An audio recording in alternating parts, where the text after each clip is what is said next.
Hello. I'm told to sit over here, which I find a bit weird, but all right. Okay, so yeah, literally ask me anything. I don't know who wants to start. Ihr dürft auch gerne auf Deutsch fragen und ich übersetze das dann, wenn ihr möchtet. Und wenn irgendjemand ein Problem hat, die Antwort auf Englisch zu verstehen, dann könnt ihr mir das auch sagen. All right, I'll begin. Who knows what WikiLeaks is? Yeah? Anybody? Okay. Who's been to the website WikiLeaks? Of those people that know it? Okay. So WikiLeaks is an online media organization, and we specialize in publishing large sets of classified or otherwise censored documents.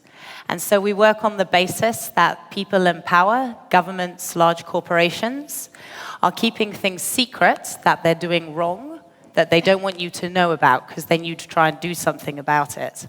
And they gain from this, be it with money, power, etc. And so we work to bring documents that they've tried to keep secret to light and to publish them on the internet so that everybody can read all of them. So you can go to our website and search, and you will then see whatever your search terms were, all of the results within our classified documents that we've published. So that's what WikiLeaks does. Who knows who Snowden is? He's more famous than us, I see. Who knows what Snowden did? Okay. Well, I don't need to tell you about him then. You're all good. So really nobody has a question on either of those two topics. The worst that's going to happen is I won't answer it. Okay, great. Okay. Sorry, I didn't. No, it's fine. It's fine. No problem. We're meant to let them ask a question, not take them out. Okay, I just wanted to ask, for example, I hadn't heard of it, so what projects are you working on, or what big projects have you released? With WikiLeaks? Yeah. So there was, we'd start again. We began in 2006, and we'd published quite a few documents before, but often they were really only seen if you were very interested in that topic or that region. We became, I would say, sort of internationally internationally seen on sort of all news channels at the beginning of 2010, and we published a video that was from a helicopter in Iraq, and it showed them looking around for supposed terrorists, and you see people that are journalists that were carrying cameras. And then the soldiers within the helicopter ask for and are given permission to fire, and they kill these civilians. And they were actually Reuters journalists. And Reuters had tried for quite a while to get the videotape of this event happening to see what happened to their journalists. And they were denied, they were denied, they were denied. And a whistleblower within the US military decided that this was wrong, that they had clearly been civilians, and the US government was acting illegally doing this, and leaked us the video. And this became sort of front page news. We then published 250,000 secret diplomatic cables, 100,000 war logs from Iraq, and we have since then we published, for example, just a few months ago, some of them, some documents, top secret level documents from the NSA, and they are not just the information about some top politicians that the NSA was spying on, it's the numbers, etc. they used and the reasons they say they should spy on them, but also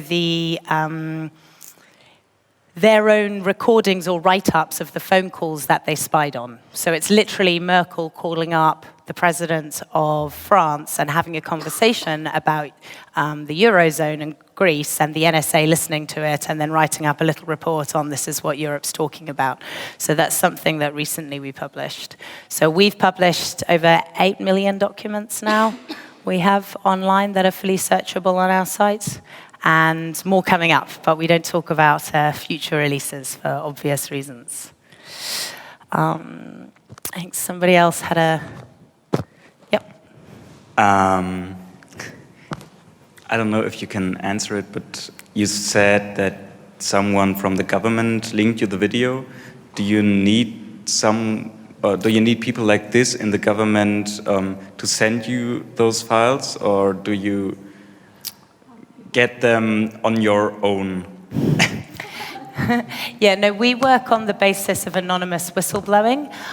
The concept, the thing that sort of began us was right at the beginning. Julian, who's got a history as a very good technologist and hacker, actually came up with the concept of a online anonymous Dropbox. And he was actually, you may have heard of them now, they're getting quite popular, but he was the first ever one to invent this and to build it. And that was what WikiLeaks started with. And this is how we get all of our information. They are leaked to us by concerned people that have access to these documents and think that the public at large should have this same access, and so give it to us. So yeah, we work on the basis that we don't know and we don't want to know who our sources are. And this is one of the ways in which we help give them protection, as well as the technical side through the online Dropbox. Any other questions? There must be more now. Yeah, the lady here, I think, has another one. Oh, sorry. Yep.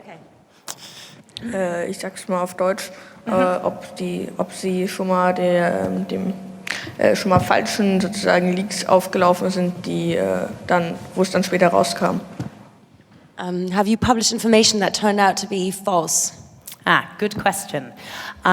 We actually haven't yet. It is something that we're very concerned could be a good way to try to attack us, because at the moment we have a perfect record, and it is such almost that just because we've published it, many people will assume it's true. They don't need to do their other checking. It is a very big part of our reputation that at the moment is 100%. So yeah, we're very concerned that somebody could try to attack us in this way by uploading false documents. And so one of the biggest things that we do internally is a checking process of everything that we publish, that it is true. And so far, we haven't had a case. There's one that got the closest, which is quite a funny story, where a document was uploaded to do with an oil company in Latin America. And we were actually unable to 100% check the document, but it was about corruption in one large company. We weren't able to fully check it, though, so normally we wouldn't publish. However, it was potentially a big story, or it could have been their rival company maybe inventing it to try and make them look bad. So it was very difficult and many complications, and we couldn't check it, but it would have been important. So we put it up saying, we have not fully checked this document. It may be a fake, but blah, blah, blah. So we stated this. And the first thing that happened is the company that it seems to be from, their lawyers phoned us up and said, you have a secret document of ours on your website. Could you please take it down immediately? And we're like, well, no, but that's the verification that we needed. We took away the disclaimer and we kept the document there. Soll ich nochmal zusammenfassen, oder war das? Okay. It's okay. Sorry, I don't speak enough German. I should be able to do it in German so far. I've lived here for long enough, but I'm terrible, I'm sorry. I guess an add-on question to that would be if you can describe how do you check this information? Like, what are the kind of processes that you go through to try to verify? It must be very difficult sometimes. It is very difficult. It depends a lot on document to document, the size and format they are. We do work a lot with a large network of experts that maybe have been in certain industries, even if they're not anymore. So often it's through working closely with them and our own expertise. We've now been doing this for 7, 8 years, depending on which member of staff you're talking to. So we're getting quite a good expertise internally ourselves on it. Okay, I have 2 questions. The first one is around how large is your team? And the second question is, I think you might have already answered it a little, but do you just collect information from all sorts of corrupt regions, or do you specifically attack people who are politicians or oil companies, or? Yeah, we don't specifically look at a certain sector. There are certain sectors we've become experts in, just because we have published a lot and worked with a lot of those. So, for example, the surveillance industry is one of those. Politics is another, and diplomacy is another, but we wouldn't specify specifically to an area. One interesting thing is we have published a lot of documents that are from the United States, and we thought, well, Julian thought when he began, he assumed that if we're looking for censored or suppressed documents, that many would come from places like Russia, China, Kazakhstan, these sorts of countries. And whilst we have had documents from there, we've had overwhelmingly, the numbers have come from the United States. And through my work with WikiLeaks, and then also I work at an organization that runs the defense fund for a number of whistleblowers, or alleged whistleblowers. And through speaking to them, I've come to understand actually that one of the reasons I think so many things are leaked from within the United States is that people find a large hypocrisy when they're working there in their governments. The government says one thing, but is doing another and is lying to them and is breaking their own laws. If you look at Russia, sort of, yes, it's corrupt, but everybody there kind of assumes it's corrupt. It's a bit more status quo. It's a bit like, would you sort of feel it's a big scandal if your teacher tells you off when you didn't do your homework? Of course not. That's exactly what you expect to happen.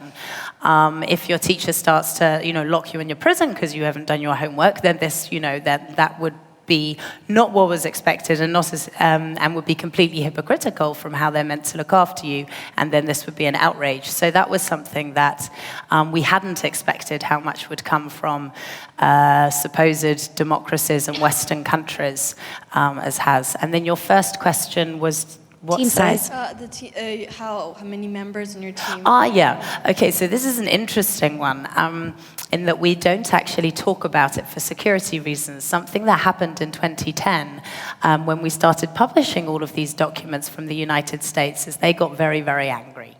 But very, very angry, as in they were actually senators that literally sat on TV and said that they should illegally drone us. There's I would say about 10 to 15 very well high up respected US politicians that have literally called for our death, not just for a trial, but for death. There was a police report. Julian Assange has taken asylum. He's our founder from this United States threats, and is living actually at the moment in an embassy in London. And the UK police, a bit of their report of how they want to try and get him was leaked, and it even said that even if they have to bring him out in a body bag, they won't let him go safely to Ecuador to actually enjoy his asylum there. So the threats against us are quite large for anybody that's sort of public in any way. And so we're obviously quite careful for these security reasons to talk about any staff. I would say, though, that we exist a lot from the help of volunteers ever since things got quite big for us in 2010. We've received a lot of help and support from all over the world, and whether that's for donations or for help in practical ways. And we do definitely survive off our large body of volunteers from all around the world. So it isn't even just staff, but again, there we have to protect them.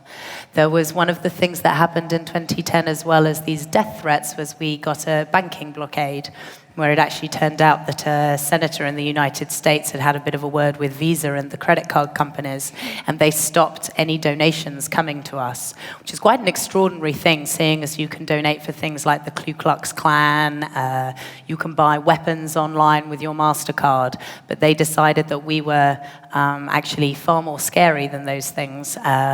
I guess because of apparently telling the public the truth is such a terrifying proposition for these politicians that they tried any way to take us down, including this quite illegal way of taking out our money. We actually started to sue Visa, and we've won at the moment. Of course, they're contesting, so the court case, I'm sure, will go on for years. They have all the money and lawyers in the world, but the court did say that we had won and deserved compensation of millions of pounds, but sadly, we don't have it yet. Has anybody else got a question? I have a friend, which I thought is pretty smart. I think she is. But recently, it turned out she thinks that 9/11 is staged. So I would say this is a conspiracy theory.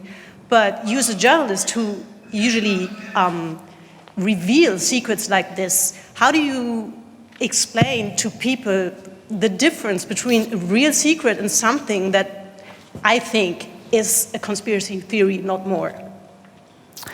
I mean, we tend to work from a basis of source documents, so that's sort of generally what I do when I'm wanting to persuade someone, is I sort of drown them in real documents, bore them to tears, and then hopefully they agree with me at the end. So yeah, and I just think that that's one of the reasons why I'm so passionate about working with source documents, because then it is the actual document. You can be sure that it isn't just some journalist's opinion or their spin or anything like that. But people like the idea of conspiracy theories. The biggest request that we've had for documents is when are we going to reveal the truth about UFOs? Every time we ask people questions, that's what they want to know the most. So I think part of it's human nature. But yeah, source documentation. We have quite a bit on our website that is to do with 9/11, including actually pager messages from everybody that was sent, all the pager messages that were sent at that time the crash happened. So there's a lot on our website. So maybe have a search there, pull out your documents, and sit down with your friend over tea. I'll send her a link. Ich sag's auch mal auf Deutsch. Auf Deutsch. Gerne. Haben Sie manchmal Angst davor, dass Ihnen irgendwelche Firmen etwas antun wollen, weil Sie die Daten veröffentlicht haben? Are you ever scared because of these threats coming from companies or other organizations? Yeah, I think it would sort of be silly not to be nervous. It's a bit easier for me though, because they're predominantly directed at my boss, and he's a lot taller and a lot larger and a much bigger target to hit. So we can sort of duck behind him quite a bit. It works quite well. But yeah, it is not a nice feeling when those sorts of things are happening. But I think, again, it just sort of spurs us on and makes us stronger. I mean, we're a good team of people. They're some of my best friends that I work with. So I think it just makes us, a bit like if you were, I don't know, in a rugby game and you may be beating a bit, but it's all your best mates around and you can win in the end. And the fact that they made that last goal so well just makes you even more angry and even want to continue even more. So I think it would just sort of actually probably has the opposite effect to the one that they want, really, when they do those sorts of things. And I think it definitely spurs us on. I mean, it cannot be okay for us to live in a world that just because somebody publishes the truth, a top politician can illegally kill them. That's not the world I want to live in. So I can either go and crawl under a rock and do nothing about it and just pretend it's going to go away when it's not, and then that is what I will leave my children and their children, etc., and it will get worse. Or I can go and fight for it and at least make sure it doesn't get worse and hopefully make sure it gets a little bit better. And that's sort of the way I approach it. So they just egg me on when they do that.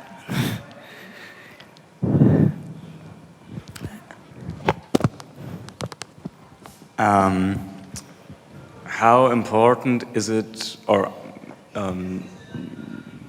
how important do you think it is for everybody to actively protect themselves from getting spied on? So do you think it is more important that pages like WikiLeaks leak information that leads to the government stopping surveillance, or do you think it's even more important for ourselves to protect us? I think both are important. I don't think I'd rate one above the other, and I think you can do both at the same time. So I think both. I think it is important to protect yourselves from surveillance, and a common sort of thing is, well, I have nothing to hide, which I'm quite sure is probably true. But you don't know what you may have to hide in the future, and for me, regardless of all of that, the fact is it is your right.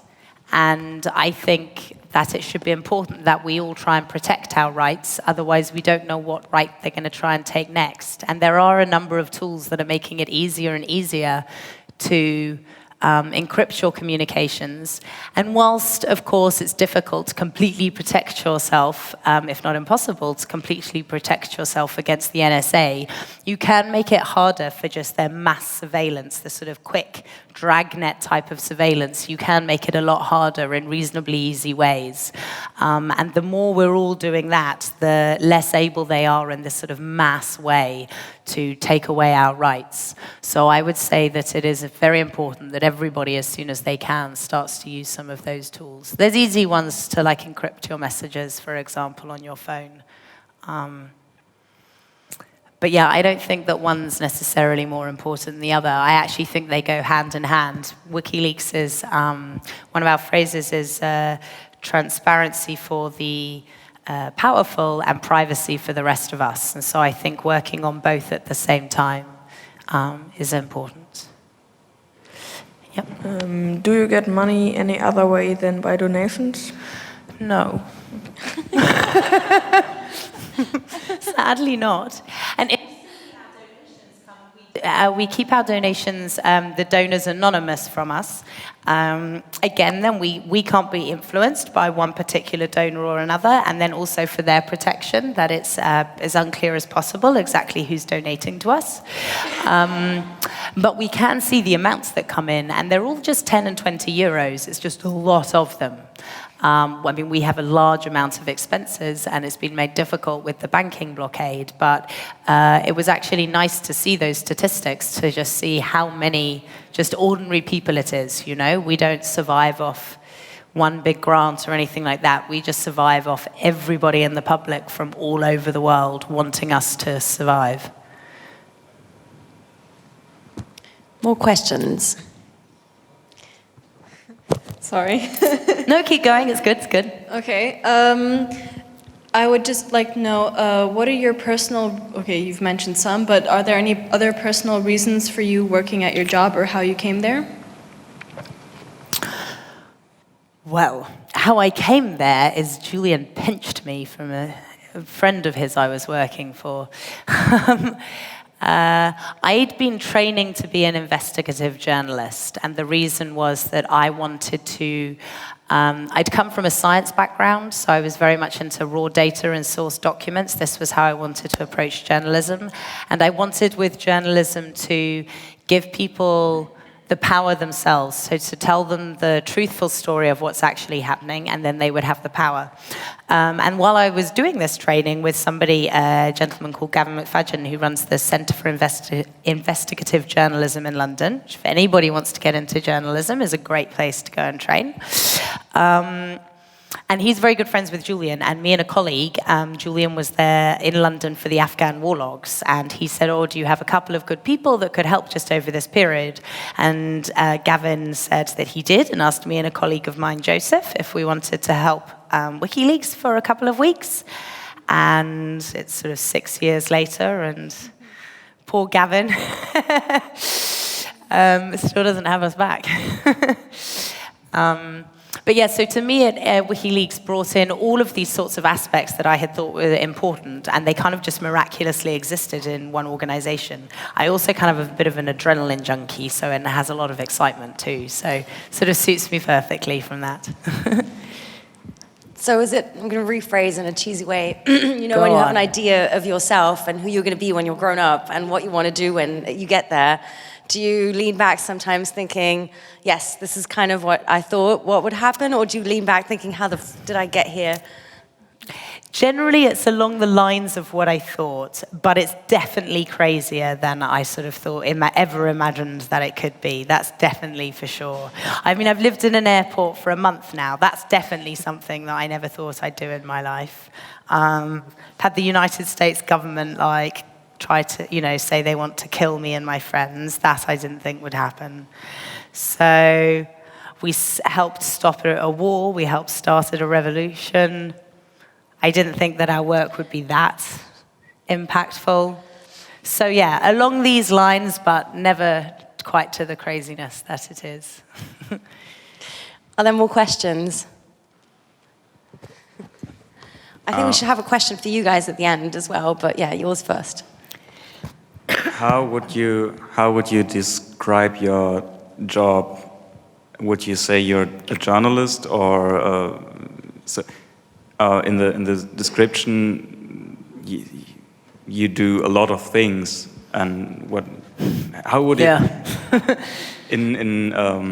What's on your business card? Yeah. On my business card I have 2 business cards, so I work at 2 places. And on my WikiLeaks business card, it says publications or investigations editor. So a lot of our publications, we do large investigations, and I sort of manage those bigger projects. And then on my Courage is an organization that I set up to help protect whistleblowers and information activists. All of our mission is for the defense of those who have worked for the public's right to know. So we're not distinguishing specifically, for example, between a Snowden and Jeremy Hammond, who, if anybody doesn't know, is a very intelligent young man who is currently serving 10 years in prison for allegedly being the source of a number of emails from a private intelligence company that was acting illegally around the world. And so for that, I'm acting director. So my work at WikiLeaks is journalism, but yeah, that's only sort of one of my jobs. So I'd say on the other side, I guess activist would be some, I don't know. But yeah, within WikiLeaks, it's a journalist, but yeah, I do a bunch of other things, so that's, yeah, a bit different. Maybe time for one more.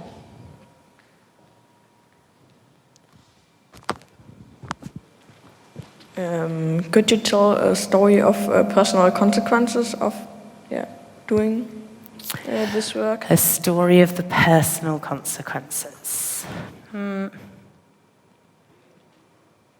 So there's quite a few. I'm picking a good one. It's the last one, so I feel the pressure to have a good story.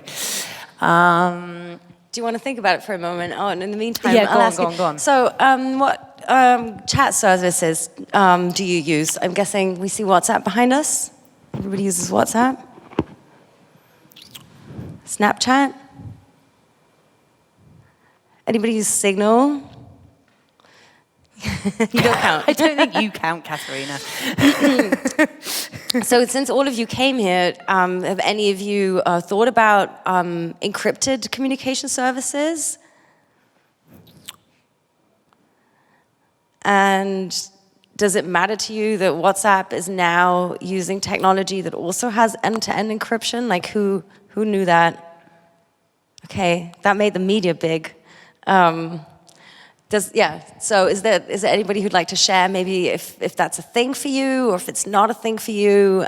I had a couple of people explain to me that they started using Snapchat instead of Instagram because they were aware of their data being out there on the web, but they totally knew that it was still being stored on some server somewhere, even if though their friends might not be able to access it. Is that the same for you guys?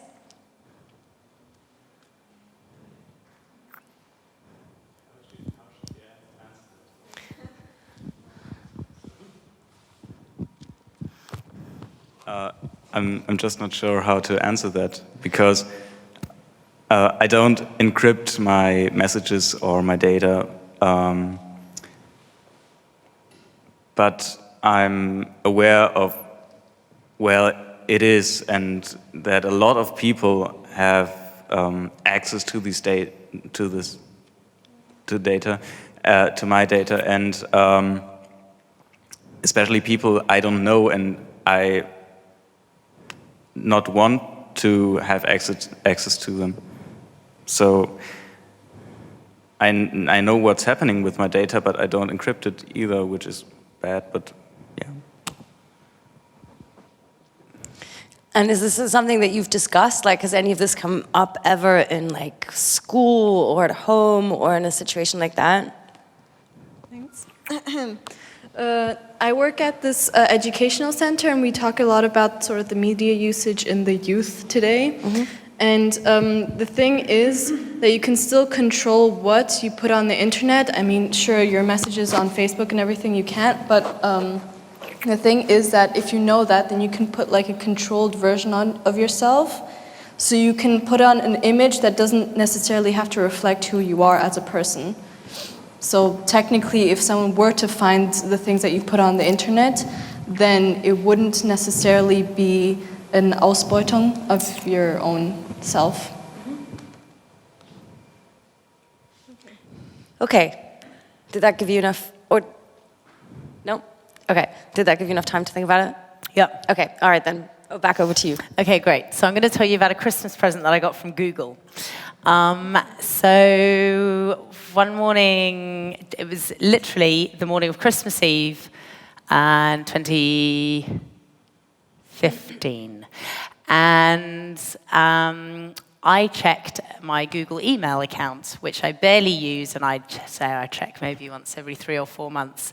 And that morning, they had sent me a email.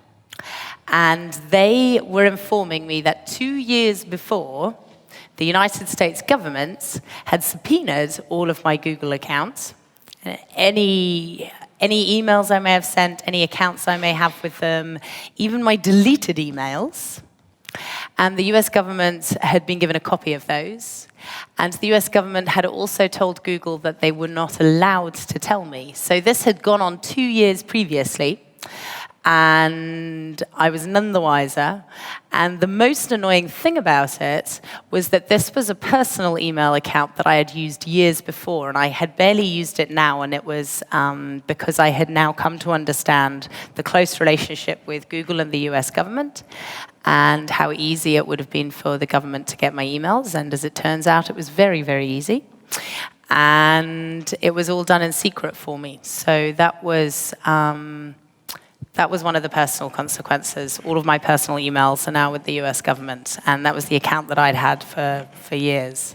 So that wasn't very nice. And to us also, it showed because the US government is now investigating us as well. They've been investigating us. They're trying to get us for espionage and all sorts of things that rack up to decades and decades in jail. They're trying to build a case to charge at least Julian with that. And this subpoena showed that they are making this case so big and so wide that even my personal life from before WikiLeaks even existed is now subject to this investigation, basically. So that's one of the personal consequences. But there's nothing secure or nothing that needs to be secure in my Gmail account. So, it's not the end of the world. But yeah, it's not a nice feeling knowing that they're reading it. But then they're reading all of your emails too. So, we're all in the same boat. Basically, there's a sort of a statute of limitations that they're just allowed to after a certain amount of time, unless there's sort of big extraneous reasons. And I guess the government couldn't find enough in there to keep it secret, to force Google to keep it secret for that long. But actually, all of those, that's our impression from the way that it's gone. But all of those exact questions we're wanting precise answers to, our lawyers are actually taking a case. It was me, my colleague that came from the Center for Investigative Journalism with me, Joseph, his email's the same, and Kristen, our spokesperson. So it was the 3 public people, which goes back to the reasoning of where we don't talk about our staff anymore, because the 3 people whose names were known into Google, et cetera, et cetera. So we've really seen this trend, which is why we keep it secret. Anyway, sorry, going back to your point. Yes, so we're trying to find out exactly, these sorts of things. Because again, even when they tell you, it's all very blasé and glossed over. They did tell us, for example, you do get bits of information even every time these things happen. So they have to list the criminal codes that they're asking for this subpoena from, the reason, the types of charges they're trying to make. And so it showed gave further proof of some of the charges they're trying to bring against us. Because this whole investigation is part of a weird United States process that happens in secret. In fact, the only reason we know about it is because some bits get leaked and sort of little bits like this come out, so that we know it's sort of continuing in some of these details.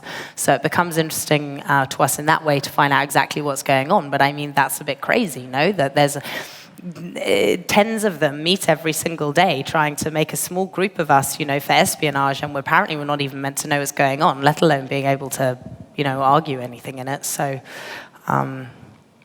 apparently this is a system of justice. But anyway. I think that's all we have time for, sadly. We're already a bit over the time frame. Maybe you can squeeze in your question bilaterally. There's as you can hear already, the poetry slam happening on stage 1, and I think after that the science slam. So stick around for the evening program and give a really big applause to Sarah. Thank you so much for coming in.